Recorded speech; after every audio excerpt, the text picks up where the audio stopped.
Hello and welcome to another episode of CourageousCaregiver.org. I'm Curtis Walker. Today we're going to be talking about episode number 7, and this is a part 2 of how to have a funky attitude. Once again, that's a weird title, but if you've been following from the last video, you're going to pick up where we left off. We covered the first 5 issues related to someone having a funky attitude, and in those particular 5 things that we covered, number 10 was don't get enough sleep. You don't get enough sleep, you're going to wake up grumpy and you're going to have a pretty rough day. Number 9, that is staying anxious about everything, wound up and agitated, and always concerned about what's getting ready to happen next.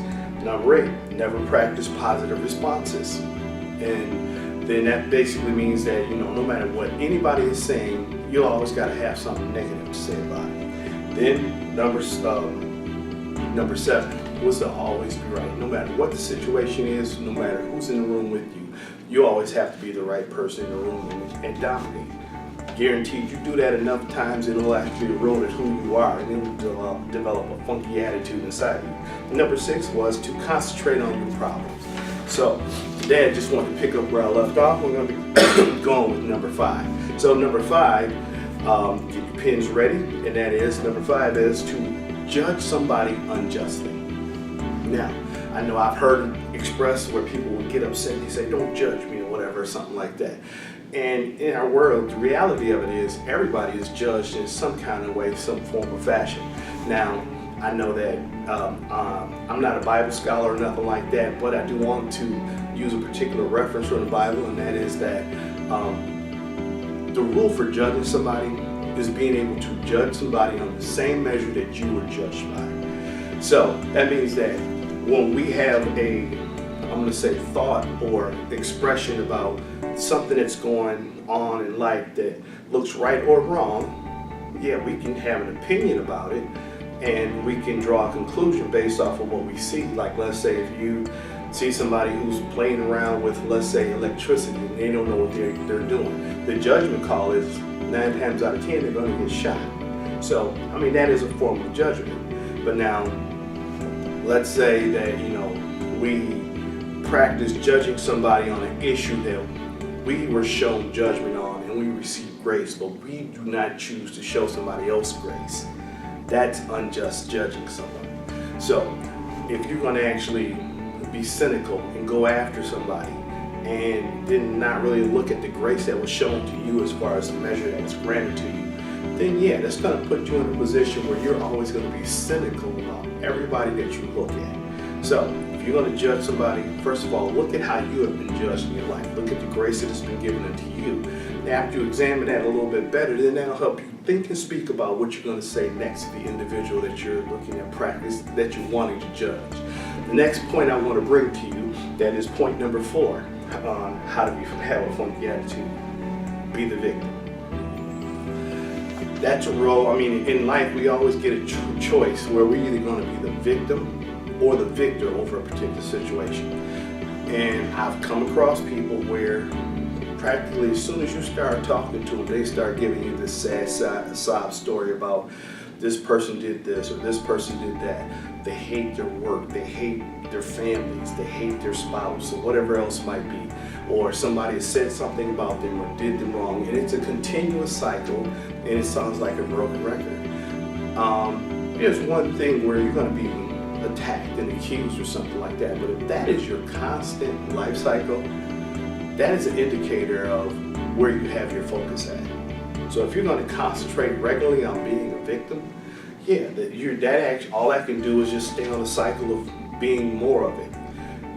So just if you really want to have a bad attitude, stay in practice of being that victim. So number 3, mastering complaining. That means that where you're not examining the words that are flying out of your mouth, are you always talking bad about someone or something? Are you mad about the weather? Are you mad that it's too much sun and you're going to get burnt? Are you mad that it's snowing and you're going to be freezing and you're going to have to scrape the snow off your car? Are you mad that it's raining all the time? Are you mad at your neighbor because they're cutting their grass while you're trying to chill out at home in the afternoon? Are you mad because there's too many cars on the road, but you have a lot of expression that you want to give on a regular basis. Really, if you're going to spend a whole lot of time doing all that complaining, like once again, it feeds on itself. So I want you to really examine your speech. Examine the words that you have flowing out of your mouth on a regular basis. So with that said, let's go to number 2, because that kind of ties in. And number 2 is ignore your basic habits. Practically everything that we do in life is the result of habits. Things that you're experiencing in your life right now are habits that were formed for you years and years and years and years ago. And most people, they don't change from their habits that much until they become deliberate about the habits that they have.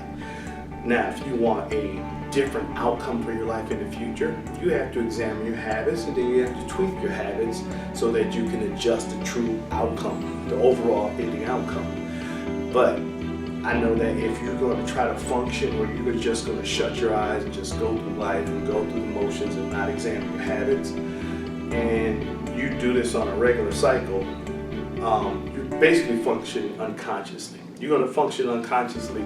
Guaranteed, life is set up to trip you up and take you out. And it'll also put you on a cycle where you're going to become bitter. You're going to become more than likely cynical about people and situations, especially if you're caught up in the role of being a caregiver. You can have some habits that you're bringing into your caregiving cycle that's actually making your caregiving life a little bit difficult or rough for you, as well as the person that you love and that you care for. So just keep that in mind. And now brings us to point number 1. The number 1 reason why people actually, or number 1 reason on how to have a funky attitude. And that reason is never giving gratitude. That's a big one.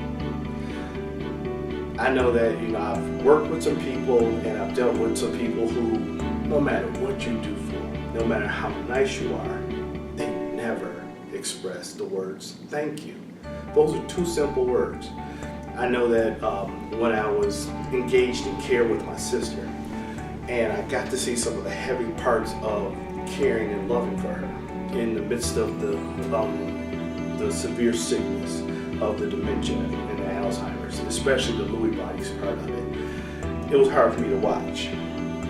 One of the things that actually got me through and allowed me to maintain my sanity was I had to have a high spirit of saying thank you, in spite of what she was going through. I had to be thankful that I got to spend time with her. I had to learn to be thankful that I was able to talk with her, share with her, hear her heart. I had to be thankful that when things got too overwhelming for me to take care of her, I had enough sense to get her into a nice nursing home. And even when I had to move her out of that nice nursing home and put her into a not so nice nursing home, I still had to practice being thankful that I was able to engage with the staff that was caring for her so that we can work together at bringing her the highest quality care that we could given the circumstances.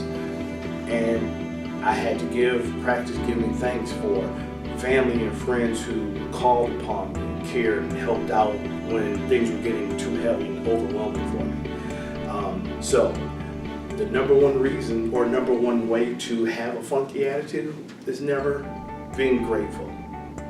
Now, I'm grateful for you. I'm grateful for the people who have given me comments, wrote me emails, gave me calls, those who bought the book. I am grateful for the opportunity I get to share with you and share my heart and my story with you. I'm grateful that I got to write a book and develop a tool that could actually help people walk through this whole caregiving process and be able to hold your head up high while you're doing it day by day and you're showing the love like you're supposed to. I am grateful for each and every last one of you. So with that said, I am thankful for you guys taking the time to watch this video. Now on episode number 8, I'm going to put a lot more time and emphasis on this thing called the attitude of gratitude. So take this video, share the link with your friends, and really invite people to check it out this next week coming up when I have it ready for you. And get yourself prepared for some great information to come your way. And as you care for your loved one, really spend time on concentrating on that word love. This is a person that you engage with care because you deeply love them. You care about them. You care about their well-being in their life. So spend a little time with just, reflecting on that love, and slow things down and just talk to them. Look at them, hold their hands, and reassure them that they are going to be well taken care of. So with that said, I want you all to have a wonderful day. Be blessed, and I will see you on the next video.